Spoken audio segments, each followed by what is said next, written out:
किम को अपने ऊपर गुस्सा आता है कि वह इतनी बड़ी क्लू कैसे मिस कर गया। वह तुरंत कंट्रोल रूम से 2004-2005 के आसपास गायब हुई लड़कियों की सूची और उस समय जन्म नियंत्रण यंत्र लगाई गई लड़कियों की सूची निकालता है। दोनों सूचियों में से एक सामान्य नाम निकलता है और वह नाम था म्यून। इसके बाद किम और साथी म्यून के बारे में जानकारी जुटाने लगते हैं।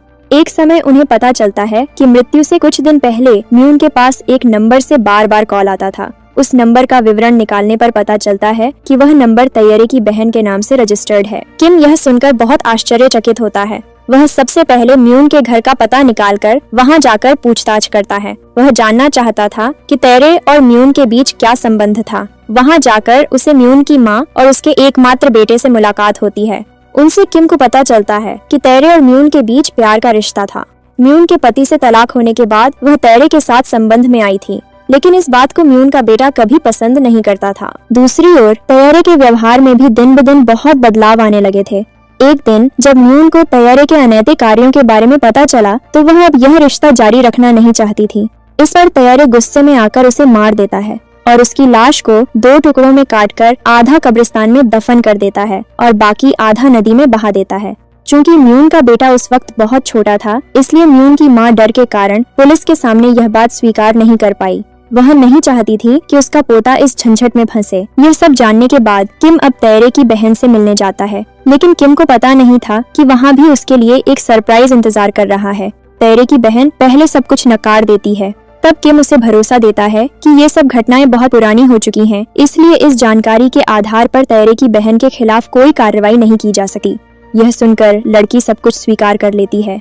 वह किम को बताती है कि वह अपने भाई के अपराधों के बारे में सब जानती है और केवल इतना ही नहीं, तैयरे का पहला शिकार उसका अपना परिवार था। यह सुनकर किम भी बहुत हैरान होता है। तब तैयरे की बहन उसे बताती है कि एक दिन जब वह स्कूल गई थी, उसी समय तैयरे ने अपने पिता की निर्मम हत्या कर दी। स्कूल से लौटने पर जब वह यह जानती है, तब तैयरे उसे भी मारने के डर से धमकाकर अपने साथ मिलकर पिता की हत्या के सबूत मिटाने के लिए मजबूर कर देता है। बातें कहते कहते तैयरे की बहन जोर जोर से रोने लगती है। किम उसे सांत्वना देता है और वहाँ से निकलकर सीधे तैयरे के पास जाता है। जाकर उसे बताता है कि वह उसके पिता और म्यून के बारे में जान गया है। ये सुनकर तैयरे खुद भी घबरा जाता है, लेकिन वह आश्वस्त था कि किम उसे उसके पिता की हत्या के लिए सजा नहीं दिला पाएगा, क्योंकि यह मामला पहले ही 15 साल पुराना हो चुका है। कोरियाई कानून के अनुसार किसी अपराध के 15 साल पूरे होने पर सजा नहीं दी जाती, लेकिन म्यून की हत्या अभी 15 साल से कम हुई थी, इसीलिए उस केस के लिए तैयरे को फिर से कोर्ट में पेश किया जाता है। इस बार किम तैयरे को भागने का कोई मौका नहीं देता।